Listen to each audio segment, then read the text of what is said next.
Hey everyone, we're back. So I applied the Bondo, it's dried. I just wanted to give a quick tip that I noticed when I was sanding. Um, a lot of the um, sanded material, the really fine stuff, was going into the windows right along the sill there, and I was able to blow. I just used the blower there, leaf blower. I was able to blow all the loose stuff off the car really easily, except in the cracks right there.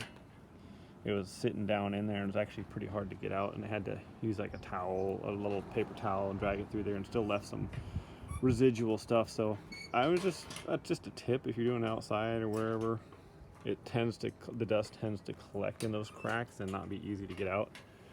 So I just put some tape along that side, and then this is dried now, so I'm gonna go ahead and sand all this, and hopefully this will be the last coat, and we'll be ready to paint and stuff. So go ahead and sand this down. Just wanted to point that out with the tape there, and yeah, I'm gonna sand this down and we'll be back. Thanks.